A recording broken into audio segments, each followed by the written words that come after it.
Bonjour à tous et bienvenue sur ma chaîne YouTube. Je m'appelle Angéline Sroka. Tout d'abord, je voudrais vous souhaiter une merveilleuse année 2024. Ma prière vraiment, c'est qu'elle soit remplie de bénédictions sur bénédictions et que la grâce de Dieu vous accompagne tout au long de cette nouvelle année au nom de Jésus. Amen. Alors, je fais cette vidéo parce que je voudrais vous partager un message que le Seigneur m'a donné, un songe prophétique que j'ai eu dans la nuit du 31 décembre au 1er janvier 2024. Alors voici mon songe. J'étais à une grande table, vraiment une très très grande table, un peu comme un banquet, et il y avait beaucoup de personnes qui étaient autour de cette table. Donc à ma gauche j'avais le prophète Emeric Sroka, mon époux, et à ma droite j'avais mon père spirituel, l'apôtre Daniel Vandini. Et à un moment donné, l'apôtre me demande d'apporter un message. Alors je prends ma Bible, je l'ouvre, et lorsque je l'ouvre, en fait, il y a plusieurs messages déjà qui sont écrits, donc vraiment des messages complets avec le titre, l'introduction, le développement, la conclusion, vraiment tout un tas de messages, mais c'est ma Bible. Voilà, j'ouvre, et donc je vais apporter un message. Mais avant d'apporter ce message, je me mets à chanter. Je me mets à chanter, et donc j'adore le Seigneur, vraiment je me laisse porter par les notes, par les sons qui me viennent en esprit, et j'adore le Seigneur. Et là il y a une présence, vraiment il y a la présence de Dieu qui descend très très forte, elle est vraiment palpable, et l'amour de Christ aussi est là et nous saisit tous, on est tous comme paralysés, on est tous en train de pleurer, il y en a qui sont projetés au sol, et vraiment c'est un amour transcendant, mais vraiment transcendant, au point où on n'arrivait pas à sortir de cette expérience glorieuse, de cette atmosphère vraiment glorieuse, on n'arrivait pas à sortir de cette expérience-là. Et je devais apporter ce message, mais j'avais du mal à me remettre justement dans le message. Donc à un moment donné, en fait, je veux prendre justement mon message et je dis à mon mari, je dis mais c'est où déjà? Et donc il me montre là. Et donc le passage, c'est, donc je vais vous dire. Alors je pose les yeux sur ma page, sur le message, et donc le passage qui est écrit, c'est dans Cantique des Cantiques, chapitre 7, verset 13. Et je vais vous le lire. Donc ça dit, les mandragores répandent leur parfum et nous avons à nos portes tous les meilleurs fruits, nouveaux et anciens. Mon bien-aimé, je les ai gardés pour toi. Donc lorsque je me suis réveillée, j'ai cherché en fait ce que voulait dire ce songe. Donc tout d'abord j'ai pris ma Bible, j'ai cherché le passage, j'ai lu le verset et là je me suis dit qu'est-ce que c'est la mandragore? J'avais déjà entendu parler, mais vaguement. Et donc j'ai commencé à chercher, j'ai fait mes recherches, et sur internet j'ai trouvé tout un tas de choses. Mais voici ce que je veux vous partager concernant la mandragore et qui est essentiel. Donc la mandragore, c'est une plante fascinante, aphrodisiaque, de fécondité également, depuis la nuit des temps, qui a des propriétés médicinales également. Cependant, dans la Bible, en hébreu, le mot qu'on trouve c'est doudaï. Et doudaï, ça signifie pomme d'amour. Donc le mot doudaï, en fait, dans notre langue française, dans la Bible, a été remplacé par la mandragore. Et nous pouvons comprendre dans ce passage que les mandragores nous parlent de l'amour, de l'éveil au sens spirituel et de notre désir tourné vers Dieu. Alors ce passage veut dire beaucoup de choses. Premièrement, cela nous parle de l'amour d'un plus grand nombre qui va se refroidir. Et Dieu veut nous rendre attentifs à garder nos cœurs humbles et à rechercher l'amour parfait. Donc dans Matthieu 24, 12, nous avons le verset qui dit « Et parce que l'iniquité se sera accrue, l'amour, la charité du plus grand nombre se refroidira. » Donc ça c'est la première chose. La deuxième chose, c'est aussi une confirmation concernant ce que mon mari, le prophète Emeric Sroka, a reçu pour l'année 2024 sur les portes ouvertes. Donc les portes ouvertes, la porte ouverte effectivement à l'amour parfait, c'est-à-dire la porte ouverte, on ouvre la porte, le fait de rechercher cet amour parfait, ou bien aussi on ouvre la porte malheureusement au contraire de l'amour qui est la haine, et le fait de rechercher les mauvaises choses en fait, voilà, c'est la porte ouverte à tout. Mais voilà, je vous mets le lien le lien de la vidéo dans la description pour que vous puissiez regarder si vous ne connaissez pas encore la vidéo.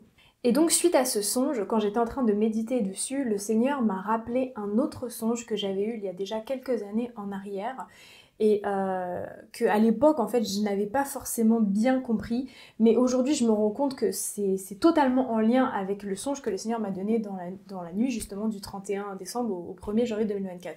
Donc le songe que j'ai eu en fait c'était le monde, et le monde était divisé en deux parties. Donc il y avait une première partie qui était dans la lumière, vraiment totalement dans la lumière, il y avait un blanc de sainteté, un blanc éclatant de pureté, et il y avait une population population dans cette partie. Et ces personnes-là, en fait, vraiment recherchaient la pureté, la sainteté. C'était plus fort qu'eux de rechercher vraiment les choses de Dieu, de rechercher que les choses positives, les bonnes choses, attrait au royaume de Dieu. Et il n'y avait vraiment aucune mauvaiseté en fait dans cette partie-là. Et nous avons l'autre partie où là il y avait une fumée épaisse dans les tons verdâtres, vraiment pas des belles couleurs en fait. Et il y avait également une population dans cette partie-là. Et la population en question était contrôlée par cette fumée. C'est-à-dire que la fumée, il a respiré un peu comme leur oxygène et la fumée ressortait par leurs narines et elle les contrôlait. Et ces personnes-là, elles étaient vraiment extrêmement mauvaises. Ces personnes-là étaient poussées à rechercher le mal davantage. Elles ne pouvaient pas s'empêcher de faire que des mauvaises choses et elles étaient poussées à rechercher encore plus le mal. Et dans cette partie-là, il y avait un mot qui était inscrit et le mot qui était inscrit, c'est le mot hardware, qui est un mot en anglais. Et donc j'ai fait mes recherches concernant le mot hardware. Et le hardware est la partie physique de l'ordinateur, donc c'est-à-dire les pièces et les équipements qui le font fonctionner. Et en ayant la signification du mot hardware, j'ai compris que cette partie était vraiment contrôlée par le système. C'était vraiment une population qui était contrôlée par le système, mais cela faisait également référence à l'IA, donc l'intelligence artificielle qui se développe de plus en plus et qui va être amenée à contrôler l'humanité dans quelques temps. Et dans mon songe, il y avait une séparation entre les deux parties. Entre les deux parties, il y avait une séparation qui était claire, qui était nette et qui était surtout infranchissable. C'est-à-dire qu'aucun des individus des deux parties ne pouvait aller dans l'autre camp, en fait. C'était impossible. C'est-à-dire que les personnes qui étaient du côté de la lumière ne pouvaient pas aller de l'autre côté et inversement. C'était une ligne infranchissable.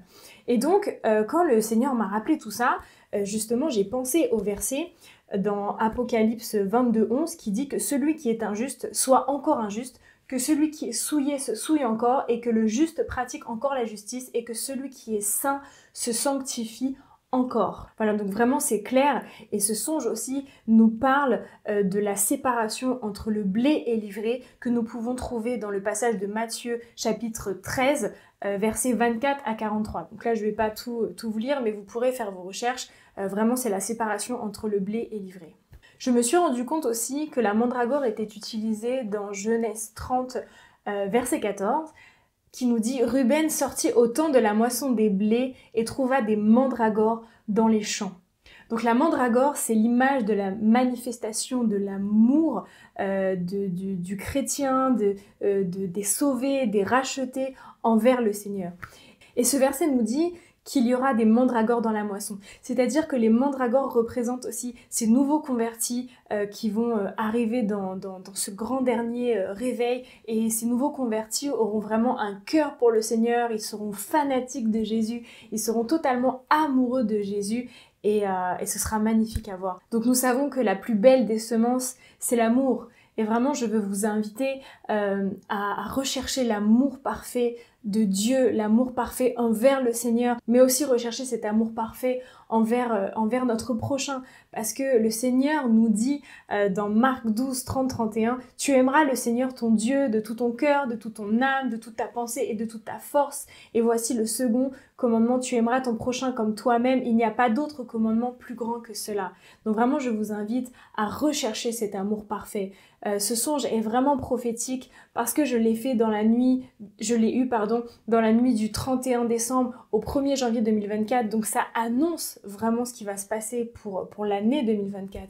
Et l'amour est plus fort que tout, l'amour est important. Nous avons dans 1 Corinthiens 13 un passage vraiment qui parle que sur l'amour. Donc je vous invite vraiment à méditer 1 Corinthiens 13 et à rechercher cet amour parfait. Nous avons besoin de l'amour et ces personnes dans le monde qui n'ont pas Christ ont besoin de l'amour de Jésus parce qu'ils ont un vide en eux qu'ils cherchent à combler par tous les moyens et ils ne sont pas heureux malgré ce qu'ils trouvent dans le monde. Donc ils ont vraiment besoin de Jésus. Et moi je crois que l'amour va faire énormément de grandes choses dans ce dernier grand réveil qui arrive. Voilà, donc j'ai vraiment pris plaisir à partager ce message du Seigneur avec vous et je vous invite à partager la vidéo autour de vous afin que ce message soit entendu. Je vous invite aussi à vous abonner à ma chaîne YouTube si ce n'est pas déjà fait. Vous pouvez me retrouver sur Facebook et vous pouvez me retrouver également sur Instagram. En tout cas, je vous bénis abondamment et je vous dis à très bientôt pour une prochaine vidéo.